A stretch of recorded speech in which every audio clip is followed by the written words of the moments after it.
स्वागत है आप सभी का सीएनबीसी आवाज पर। भारतीय बाजारों में आज एक बार फिर बिकवाली का दबाव हावी। तो कल थोड़ा सा रिलीफ मिला जरूर था, लेकिन फिर प्रेशर में आता हुआ मार्केट। और गौर करिएगा, आज हम 22,200 के नीचे ट्रेड कर रहे हैं। एक 150 पॉइंट का नुकसान इस समय आपको दिखाई देगा। निफ्टी पर 22,126 तक का लो छुआ था हमने, और वहां से हम ज्यादा दूर है नहीं। 20 पॉइंट और गिरेंगे तो लोज पर ही बैठेंगे। निफ्टी बैंक का हाल देखिए, यहाँ पर भी 150 अंकों तक का नुकसान देखने को मिला है। इनफैक्ट 47,821 लो था, वहां से कुछ संभला है, लेकिन ये भी ज्यादा दूर नहीं है उस लो से, अगर आप गौर से देखेंगे। मिड कैप्स में कल थोड़ी सी रिलीफ बनती दिखाई दी थी, लेकिन वो इंडेक्स भी आज करीब 350 पॉइंट के दबाव में आता हुआ। कुल मिलाकर मार्केट का मूड माहौल एक बार फिर नरम पड़ चुका है। बिकवाली की पोजीशन ज्यादा दिख रही हैं और तेजी वाली पोजीशंस के सामने। अब सेक्टोरली स्थिति क्या है वो आपके सामने पेश होगी। पहले तो निफ्टी के कंट्रीब्यूटर्स आपके सामने, एलएनटी नंबर्स और most importantly guidance, margin guidance से निराश बाजार, तो वहां पर दबाव बनता हुआ आज स्टॉक को 4.5% नीचे है। इसके अलावा रिलायंस में दबाव है। आईसीआईसीआई बैंक और एचडीएफसी बैंक लगातार ये दूसरा सत्र है जहां पर वीकनेस परसिस्ट करती हुई। इनफैक्ट एचडीएफसी बैंक तो आज 2.5% नीचे है और आईसीआईसीआई बैंक में भी आधे % तक का प्रेशर बन रहा है। एमएनएम, हीरो मोटो, टाटा मोटर्स, इन्फोसिस ये कुछ काम कर रहे हैं मार्केट को सपोर्ट करने का, लेकिन कुल मिलाकर बाजार की चाल एक बार फिर कमजोर होती दिखाई दे रही है। यहाँ पर आप कह सकते हैं थोड़ा सा कॉन्फिडेंस का क्राइसिस नजर आ रहा है। अब ऐसे में हमारे जानकारों ने भी कुछ शॉर्ट ट्रेड्स लेना शुरू किए थे। इस समय क्या रिटर्न्स बने हैं, ये कल 3:30 बजे तक का मार्केट के क्लोज के आधार पर रिटर्न है। प्रदीप लीडरशिप पोजीशन में 6% के गेन्स, सोनी 3.5% के गेन्स पर, और अरुण करीब -3.8% के गेन्स के लॉसेस पर हैं।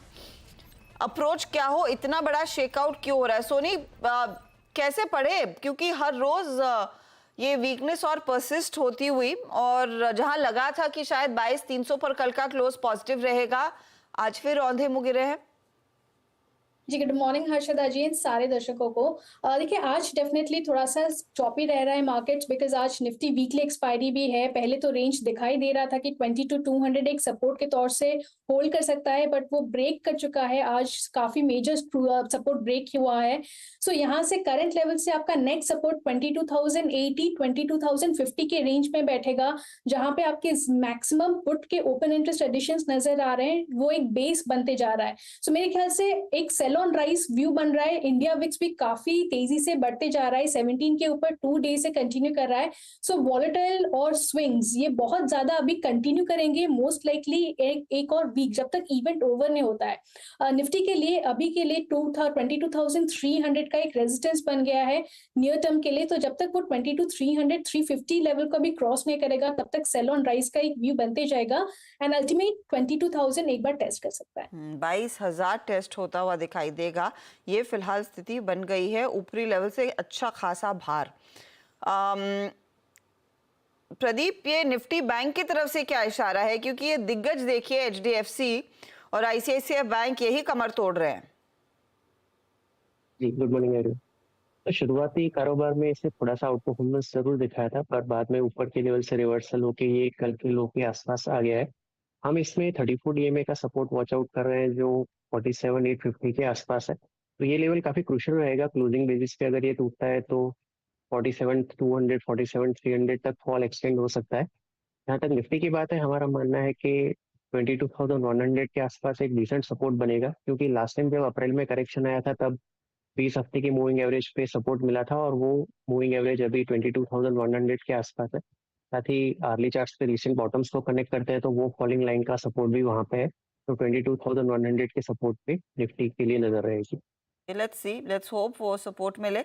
अच्छा, आपने एक चीज कही कि आप 34 डे मूविंग एवरेज को फॉलो कर रहे हैं, इसका क्या सिग्निफिकेंस होता है? I have heard of 50 and 20 day, ये 34 वाला क्या खेल है? मैंने जो ऑब्जर्व किया है या मेरा एक्सपीरियंस रहा है कि 20 डे मूविंग एवरेज होती है, वो एक बहुत ही शॉर्ट टर्म या एक कह सकते हैं कि प्रॉपर जो एवरेज या सपोर्ट लेते हैं उससे थोड़ा कम या थोड़े से जल्दी से उसमें वायलेशन आता है वॉलेटिलिटी के चलते, और 50 थोड़ा लेट हो जाता है। तो 34 एक फिबोनाची नंबर भी है, और वो मूविंग एवरेज है, वो रिलेटिवली एक बेटर परफॉर्मेंस या बेटर इंडिकेटर है in terms of trend changing का।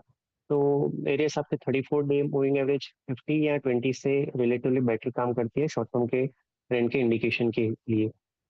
लेट्स होप कि ये थोड़ा सा ज़्यादा साफ ट्रेंड दे पाए। अरुण, आपकी अप्रोच क्या रहेगी? क्या शॉर्ट के सौदों पर अब ज़्यादा भरोसा बनेगा?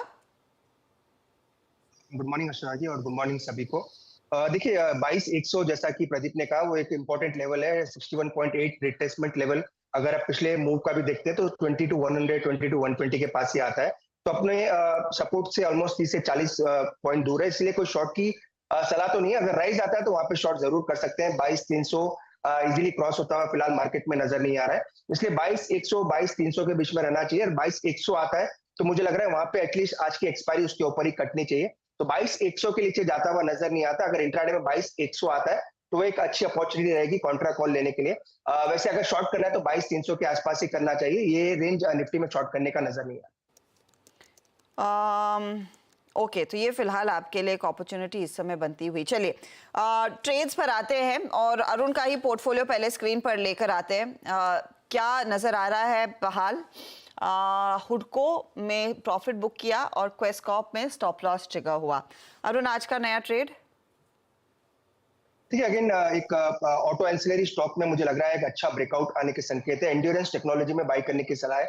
ऑलमोस्ट करंट मार्केट प्राइस पे कर सकते हैं। 1920 का स्टॉप लॉस लगाएं और 2090 का टारगेट रखें। मुझे लग रहा है ट्रेंड लाइन ब्रेकआउट के आसपास खड़ा है और मार्केट में एटलीस्ट यहाँ से रिकवरी आती है तो मुझे लग रहा है स्टॉक काफी अच्छा करना चाहिए। तो करंट लेवल पे बाय करके चल सकते हैं। 1920 का स्टॉप लॉस लगाएं और 2090 का टारगेट। ओके, तो ये फिलहाल एंड्योरेंस में एक अपॉर्चुनिटी 2090 के लिए टारगेट है। स्टॉप लॉस 1920 पर रहेगा। बाय साइड का ही ट्रेड इस समय आप दे रहे हैं। एंड्योरेंस आपकी स्क्रीन पर आएगा। चार्ट एक बार दिखा दीजिएगा प्लीज डायरेक्टर साहब। 2090 के लिए एक मौका है। स्टॉक 1969 के आसपास ट्रेड करता हुआ। ठीक है, अब आते हैं सोनी की तरफ और सोनी के ट्रेड्स में आप देखिएगा क्रॉम्पटन पर एक बाय कॉल था और क्रॉम्पटन एक बहुत तगड़ा परफॉर्मेंस दिखाया भी है। सोनी, आज का नया ट्रेड क्या होगा? अच्छा जी, यहाँ पे आज बर्जर पेंट्स पे सेल कॉल देना चाहूंगी। 491.5 करंट प्राइस पे आप सेल कर सकते हैं। स्टॉप लॉस आपका यहाँ पे रहेगा 510 और आपका टारगेट यहाँ पे रहेगा 450 445। बर्जर पेंट्स में आज एक फ्रेश ब्रेकडाउन देखने को मिला है टेक्निकल चार्ट्स पे भी और ऑप्शन चेन ब्रेकडाउन भी आया है। 500 की कॉल ऑप्शन में काफी एग्रेसिवली राइटिंग हो रही है। सो रेजिस्टेंस बनते जा रहा है और जो ब्रेकडाउन चार्ट्स पे नजर आ रहा है सपोर्ट नेक्स्ट उसका जाके 450 440 के रेंज में बन रहा है। सो काफी फ्रेश लग रहा है। यहाँ पे एक अच्छा रिस्क रिवॉर्ड रेशियो भी काफी फेवरेबल है for downside move till 450। Okay, तो ये फिलहाल आपके लिए बर्जर पेन 450 के लिए एक टारगेट रहेगा। सेल कॉल है ये और 510 आपके लिए स्टॉप लॉस के तौर पर काम करेगा।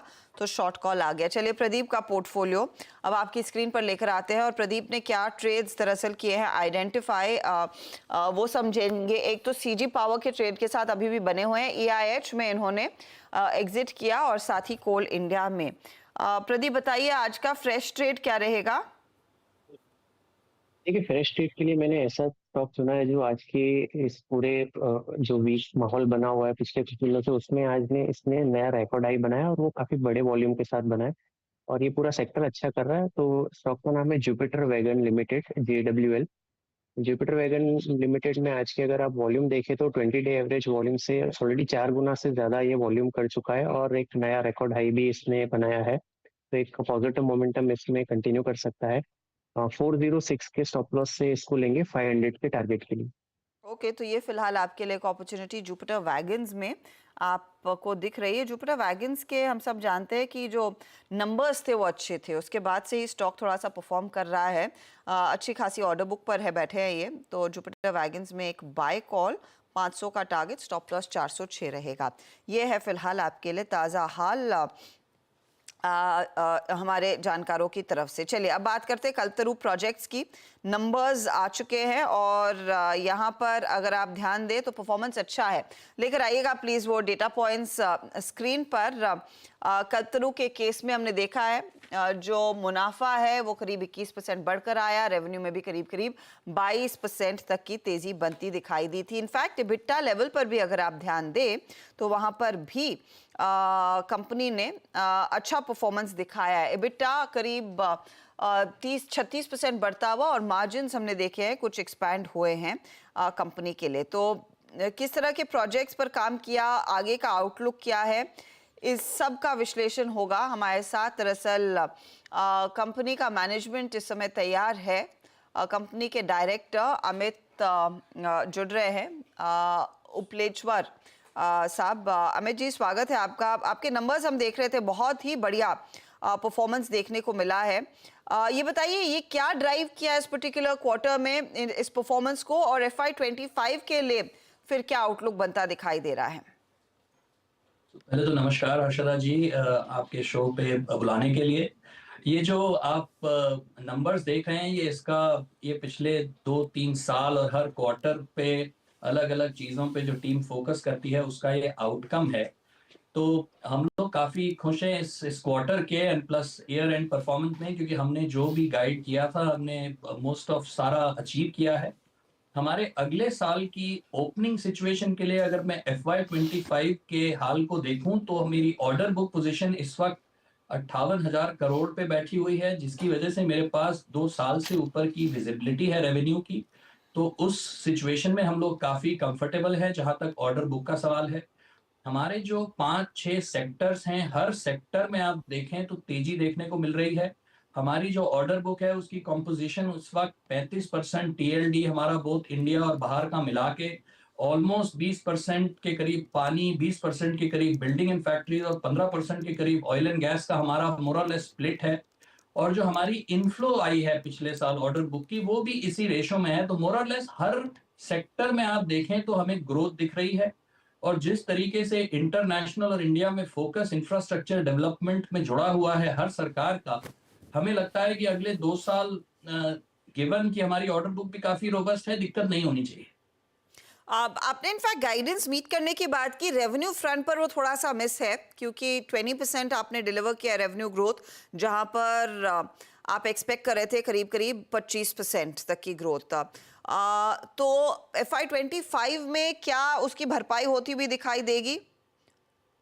हर्षदा जी, एक तो 25% बहुत एम्बिशियस टारगेट था शुरू के हमने जब लिया था, क्योंकि हमारा ऑलरेडी स्केल काफी बड़ा है। बट हमारी एक ऑर्डर जो हम लोगों को Q2 में हमें डिलीट करनी पड़ी ऑर्डर बुक से, क्योंकि स्टैट्यूटरी रीजंस की वजह से ऑस्ट्रेलिया में हम लोगों को एक बड़ा ऑर्डर जो है वो ऑर्डर बुक से हम लोगों का निकल गया, जिसकी वजह से हमारा कुछ रेवेन्यू कम हुआ। बट मोर और लेस बाकी सारे जो हमारे टारगेट थे वो पूरे हुए। अगले साल का करंट ऑर्डर बुक की पोजीशन देखते हुए हम काफी कंफर्टेबल हैं, और हमारा ये टारगेट है कि 20% ग्रोथ रेवेन्यू में हम जरूर करें FY25 के लिए। Point taken. यहाँ से आगे लेकिन आपकी L1 ऑर्डर बुक में कितनी और विजिबिलिटी आती हुई दिखाई देगी, जो कन्वर्ट करेगी आपके टॉप लाइन और बॉटम लाइन में, उसका अगर अंदाजा हमें दे सके? तो हम लोगों का इस वक्त L1 करीब 5,000 करोड़ पे है, 850 करोड़ YTD आ चुका है ऑलरेडी। और हम लोगों ने काफी प्रोजेक्ट्स ऑलरेडी बिड किए हुए हैं, जिसका रिजल्ट अभी आना बाकी है। पर क्योंकि ये इलेक्शन ईयर है, जून में रिजल्ट आएंगे, उसके बाद डिपार्टमेंट्स के बजट्स एलोकेट होंगे, और उसके बाद केपेक्स के जो प्लान है सरकार के वो क्रिस्टलाइज होंगे। तो इसलिए हम लोगों को Q1 तक थोड़ा वेट करना पड़ेगा ये देखने के लिए कि हमारी एग्जैक्ट ऑर्डर बुकिंग की स्ट्रैटेजी और क्वांटम इस साल के लिए क्या होगा। जबकि हमें कोई इसमें चैलेंज दिखता नहीं है, क्योंकि सरकार का फोकस है ही infrastructure development, so I don't see that as a challenge. But exact order booking के लिए हमें ये देखना पड़ेगा कि कहाँ हम पहुंच रहे हैं। Q1 के बाद ये क्लैरिटी ज्यादा होगी।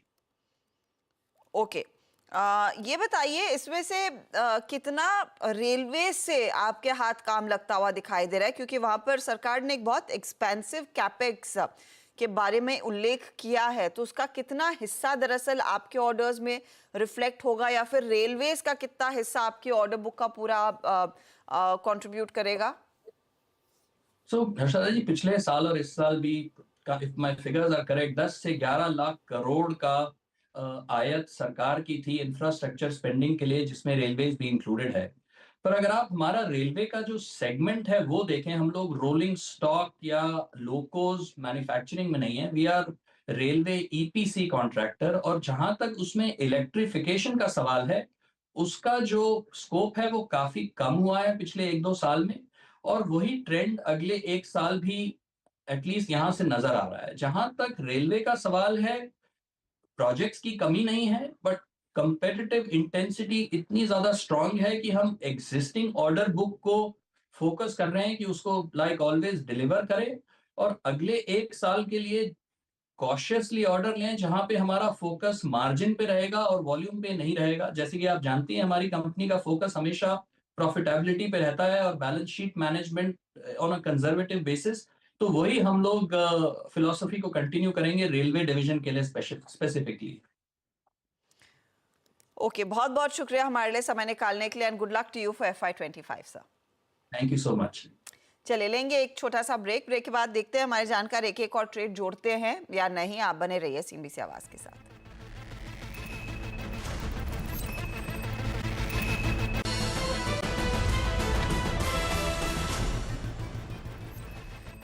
आप देख रहे हैं खिलाड़ी नंबर 1। बाजार की चाल में फिलहाल कोई बदलाव नहीं, दबाव के घेरे में अभी भी इंडेक्स अब कारोबार कर रहा है। 236 अंकों के नुकसान पर निफ्टी बैंक अब देखते ही देखते मिड कैप इंडेक्स 400 पॉइंट गंवा चुका है, और निफ्टी में तो कायम है वो सेल साइड का प्रेशर।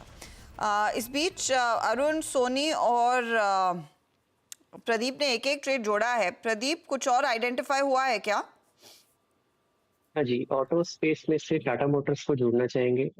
ऑटो स्पेस ओवरऑल एक स्ट्रॉन्ग मोमेंटम दिखा रहा है, और टाटा मोटर्स भी अपने डेली चार्ट्स पे एक स्ट्रॉन्ग ब्रेकआउट की ओर बढ़ रहा है।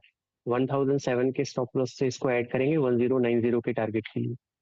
090 का टारगेट, 1007 का stop loss. Tata Motors numbers I think कल आने वाले हैं, और उससे पहले एक अपॉर्चुनिटी यहाँ पर तेजी की बन रही है। 1090 का टारगेट रहेगा। सोनी, कुछ ट्रेड है इस समय? हर्षदा जी, अभी वेट एंड वॉच करना बेटर रहेगा, बिकॉज मेरे हिसाब से थोड़ा सा अभी अगर लगता है सेकेंड हाफ में सेलिंग आएगी तो शायद मोर सेलिंग अपॉर्चुनिटीज यहाँ पे देख सकते हैं। अरुण, आपका क्या प्लान है? अगर अर्षदा जी सेम मेरा भी वही है। अगर डिप आता है 22,100-120 के पास, तो वहां पे कोई ट्रेड लेंगे। तो मोस्टली अभी कोई ट्रेड रेडार पे नहीं। अभी फिलहाल कोई ट्रेड रेडार पर नहीं। आगे डिप आए तो शायद एक और मौका बनेगा जानकारों की तरफ से कुछ पोजीशन लेने का। तो ये है फिलहाल आपके लिए ताज़ा हाल। चलिए लेकर आते हैं अब सारे वो ट्रेड्स, कहाँ पर रिटर्न्स किसके बन रहे हैं वो आपको दिखाएंगे। अरुण ने सिर्फ एक ट्रेड जोड़ा है, एंड्योरेंस 2090 टारगेट है, बाई साइड का ट्रेड है, 1920 का स्टॉप लॉस लेकर चल रहे हैं। ये स्टॉक थोड़ा सा दबाव में है, 0.10% तक का नॉक इसमें बना है। सोनी ने बर्जर पेंट्स पर एक शॉर्ट कॉल दिया, 450 टारगेट है, 510 स्टॉप लॉस। मंदी का ट्रेड लेकर चल रही हैं, और ये इनको करीब आधे % तक के रिटर्न्स कमा कर दे रहा है। लेकर आइए प्रदीप का पोर्टफोलियो। प्रदीप ने एक ट्रेड कैरी किया और 2 नए जोड़े हैं। जो कैरी किया है वो है CG पावर, 610 का टारगेट, 553 का स्टॉप लॉस। जुपिटर वैगन जोड़ा है, 500 का टारगेट, 406 का स्टॉप लॉस। और टाटा मोटर्स 1090 के लिए बाई साइड का ट्रेड है इनके लिए, और 1007 का स्टॉप लॉस रहेगा। रिटर्न्स की सिचुएशन क्या है? 1.25% की कमाई CG पावर कर रहा है, 0.33% जोड़ रहा है Jupiter wagons, and 0.38% Tata Motors जोड़ता हुआ। ये है आपके लिए ताज़ा हाल। लेकर आइए अब ओवरऑल रिटर्न्स की स्थिति हमारे जानकारों की तरफ से। तो अब प्रदीप 5.43% के रिटर्न्स पर हैं, सोनी 4.18% के रिटर्न्स पर, और अरुण करीब -4% के आसपास ही कर रहे हैं कारोबार। ये है आपके लिए ताज़ा हाल। कोई भी अपडेट आएगा हमारे जानकारों की तरफ से तो उसका एक रिकैप ऑफ कोर्स 1 बजे मिड कैप मंत्र में लेकर आएंगे, और सारी जानकारी हमारे सोशल मीडिया हैंडल्स पर भी शेयर की जाएगी। Good luck to all 3 of you. लेंगे एक ब्रेक के बाद कमोडिटी मार्केट के एक्शन पर रहेगी नजरें। आप बने रहें CNBC आवाज़ के साथ।